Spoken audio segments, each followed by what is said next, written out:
Est-ce que vous pensez quand même qu'avec le fait qu'on ait offert aux Gabonais au moins 400 taxis, ça peut être des mesures en termes de solutions pour essayer de pallier, puisque notre fonction publique ne peut plus recruter au-delà justement de la norme conventionnelle. Avec ces petits métiers quand même, ça peut permettre de soulager plus ou moins. Le seul métier que vous avez trouvé, c'est les taxis. Le seul petit métier que vous avez trouvé, c'est les taxis.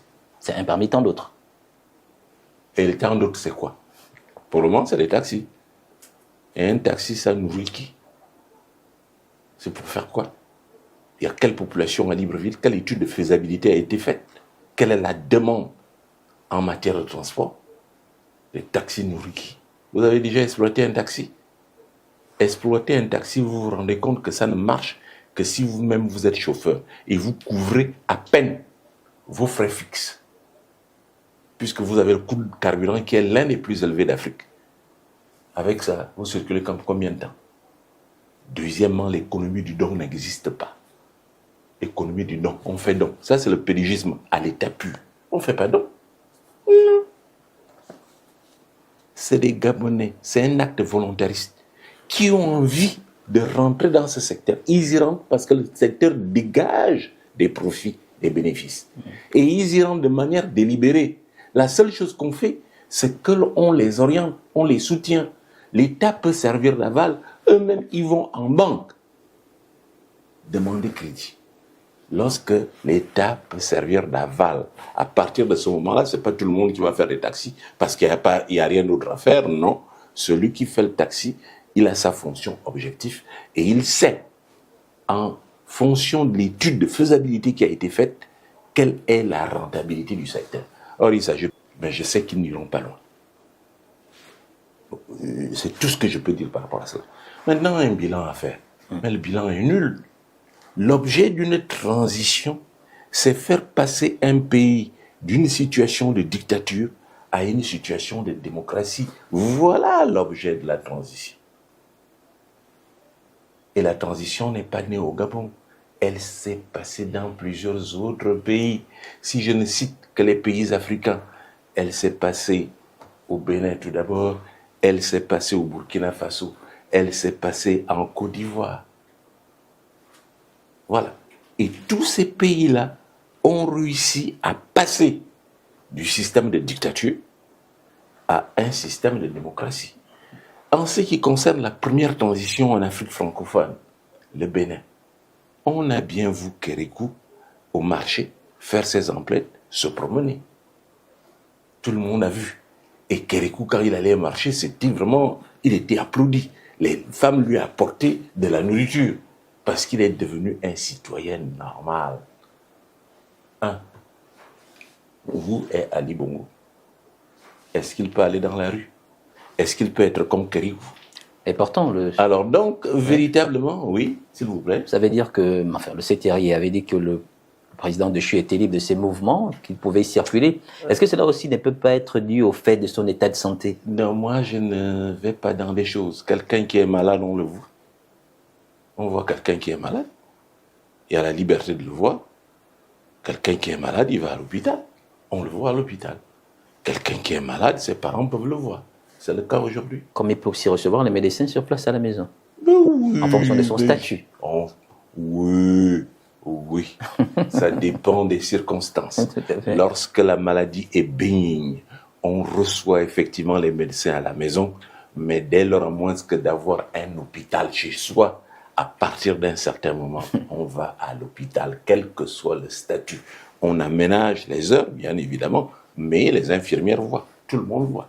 Donc, les histoires à dormir debout, moi, je n'ai... Alors, vous m'avez demandé de faire le bilan. Bien. C'est un zéro pointé par rapport à l'objectif de la transition.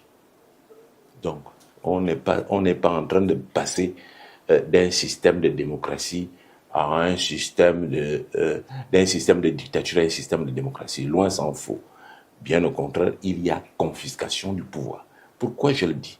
Si nous prenons les différents points, politiques, sécuritaires, économiques, sociaux, si je passe en revue tout cela, on va se rendre compte que, sur le plan politique, ce sont toujours les mêmes qui sont là. Est-ce que véritablement le pouvoir politique a été changé? Non. Les PDG sont là partout. Le CTRI est partout, c'est le PDG BIST, ils sont partout. Et ce qui vient de se passer avec la réunion du PDG et le soutien, c'est exactement les mêmes choses. Aussi bien, quand on regarde effectivement les discours, qu'on écoute les discours et qu'on regarde les faits, on se rend compte que rien n'a changé. C'est toujours la même chose au plan politique. C'est le PDG, c'est la suprématie du PDG. Maintenant, au plan sécuritaire, c'est ceux qui gardaient Ali Bongo hier, qui gardaient Bongo hier, qui sont autour de lui même aujourd'hui, c'est les mêmes. Ça a changé quelque chose? Ça a changé? Non, c'est toujours les mêmes. Au plan économique, hier, Delta Synergie dominait toutes les sphères de l'économie gabonaise. Aujourd'hui, Delta Synergie continue à pomper et à ruiner l'économie gabonaise. Il y a une audit qui a été, on va dire, lancée par le CTRI, qui est en cours. Vous savez, donc nous sommes en attente de résultats. Le CTRI relance beaucoup de choses. Moi, je ne quand même, pas. Le CTRI, sa particularité, c'est dire une chose et son contraire. Si vous vous en tenez à ce que le CTRI dit, allez-y avec eux. Mais moi, je m'en tiens à l'acte. L'audit est présidé par qui? Vous savez ce qu'on appelle un audit? Moi, j'ai eu le temps de faire des audits dans ma vie. Qui indépendant fait l'audit? Il a commencé depuis quand? Elle porte sur quoi? Quels en sont les résultats? Ils ont déclaré l'audit quand? L'audit dure combien de temps? 100 ans? 1 an d'audit? Alors donc, véritablement, monsieur, revenons à la réalité. Donc, quand vous prenez, ça c'est sur le plan économique, quand vous prenez le plan social, c'est toujours les mêmes situations hier. Quelle situation du Gabonais s'est améliorée depuis 1 an qu'ils sont là? J'ajoute, pour terminer sur ce point, que la Côte d'Ivoire, 25 millions d'habitants, ils seront bientôt à 30 millions. Ils ont fait une transition en 9 mois. Le Gabon a au maximum 1,5 million d'habitants. Alors, on ne sait pas, la fin de la transition, c'est quand? C'est août 2025. Hein. Oui, ça c'est ce qui est dit. Qu'est-ce qui est fait? Les élections présidentielles. Vous parlez de l'élection présidentielle, vous en parlez. Mais l'élection, ce n'est pas la parole. Une élection s'accompagne d'un recensement administratif. Il a eu lieu. Il y a eu le recensement administratif. Il y a eu le redécoupage électoral. Il y a une loi électorale. Elle existe où? Elle dit quoi? Alors arrêtons de jouer. On ne joue pas avec la langue pour payer les rappels. Au moins, en termes d'ébullition sur le plan social, il y a quand même eu la calmie à ce niveau. Donc, il y a quand même une relative amélioration sur ce point. Pas du tout, monsieur. Je suis désolé. Lorsque j'ai pris la parole, j'ai dit qu'en 3 mois, on règle le problème des retraités. De quoi s'agit-il? Il y a une inscription qui est faite, effectivement, dans la loi de finances, dans le budget de l'État. C'est 130 milliards à l'époque. Je n'ai pas refait les calculs, mais on est aujourd'hui autour de 140, 135 milliards. Autre chose, il ne faut pas qu'on se moque de la population. Si l'État vous doit 25 millions et qu'on vous donne 2 millions, c'est correct. Chacun vit de ses prévisions. Vous savez qu'on vous a dit qu'on va vous payer 25 millions. Et on vous donne 2 millions. Vous connaissez ce dont souffrent les gens au quartier. On se pavane parce que vous avez donné 2 millions à quelqu'un à qui vous devez 25 millions. Mais non, soyons sérieux. Et dans ce cas-là, vous créez plus de mécontents que vous ne pensez. Interrogez les retraités. Vous entendrez ce qu'ils vous diront en toute liberté. Parce que moi aussi, je reçois les retraités qui me parlent, qui m'appellent, qui me voient. Interrogez-les. Et ceux qui passent tout leur temps à insulter, à caresser Oligui dans le sens du poil, à inventer des histoires, ils ne se moquent même pas d'eux-mêmes. Ils se moquent de la République. Et on ne se moque pas d'une République. En ce qui nous concerne, c'est 70% du PIB. Et en ce qui concerne l'Union européenne, la norme, c'est 60% du PIB. Bien, revenons à notre norme. Alors, j'entends dire, oui, c'est pas le CTRI, c'est Ali.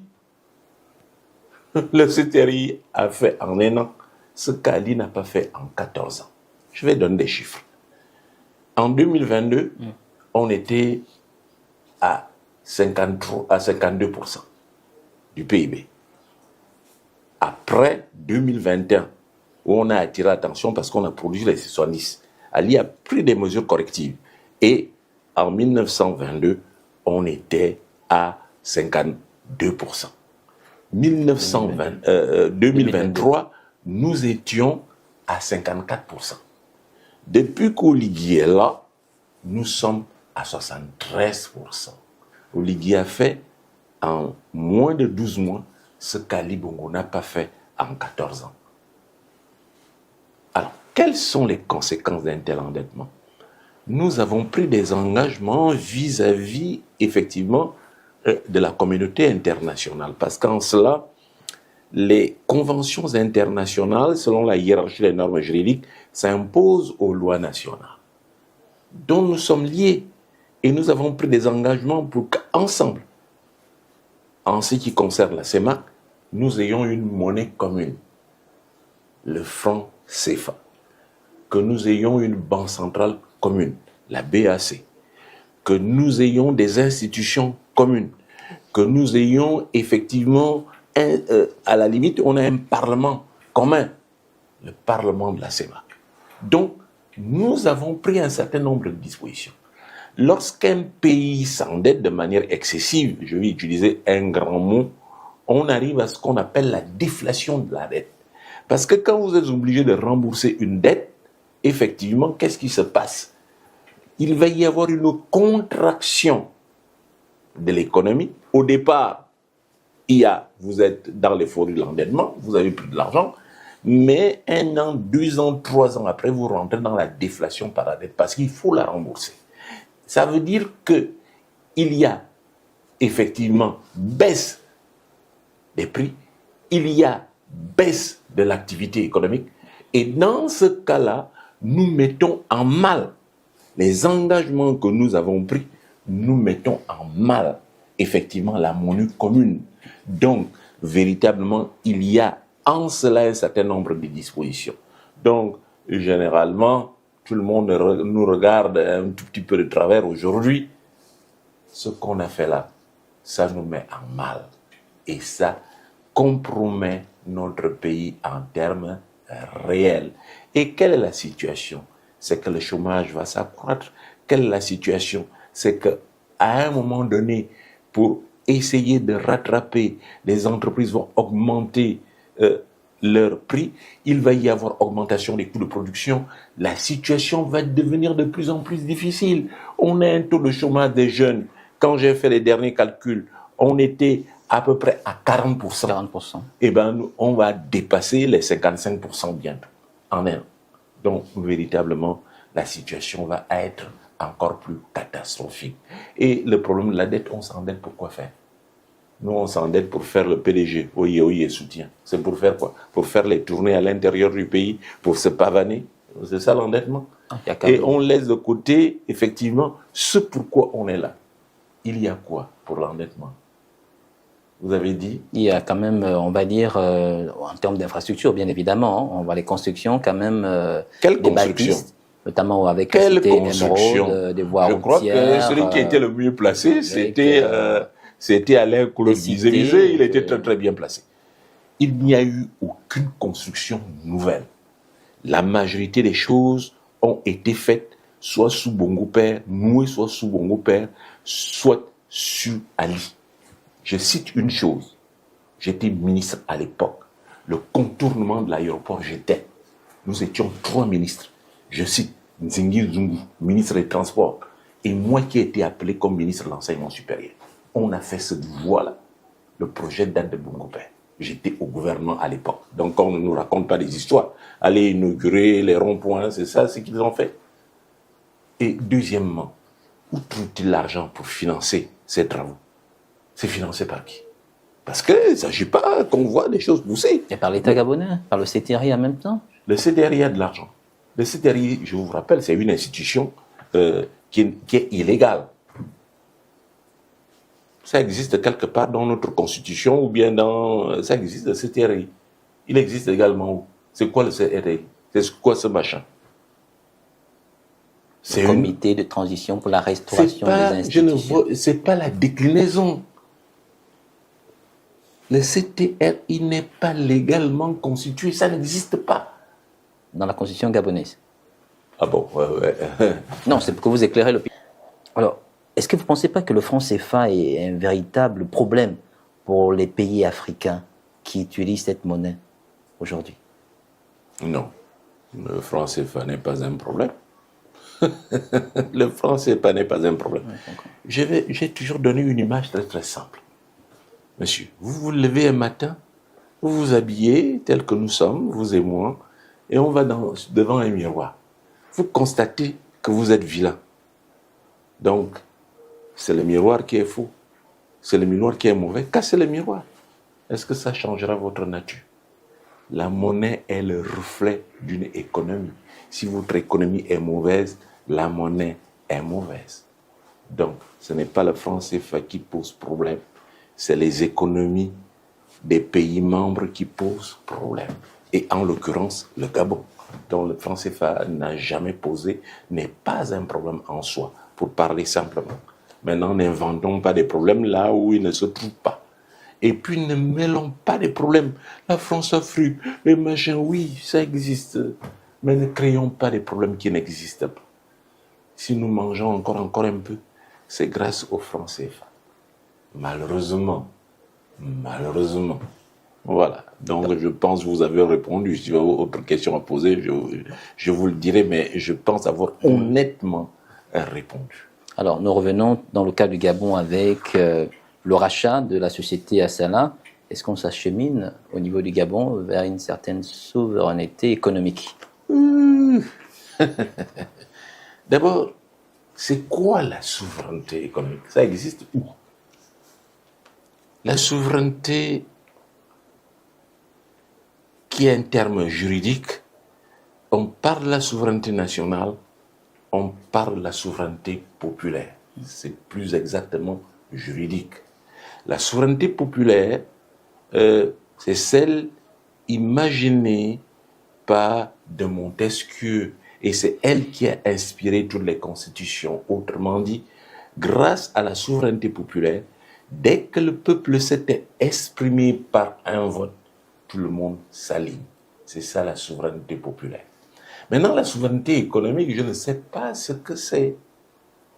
Je ne sais pas qu'est-ce qu'on met derrière. En toute honnêteté, elle n'a jamais pratiquement existé. Vous trouverez toujours un problème de dépendance échelonné. Le Gabon est moins développé ou dépendant de la France. La France est dépendante des États-Unis, etc., etc., etc. Qui est indépendant? D'autant que nous sommes à une nouvelle ère. Nous sommes à l'heure, effectivement, des supranationalités. Nous ne sommes pas à l'heure. Nous sommes à l'heure des interdépendances. Parce qu'on dépend toujours de quelqu'un.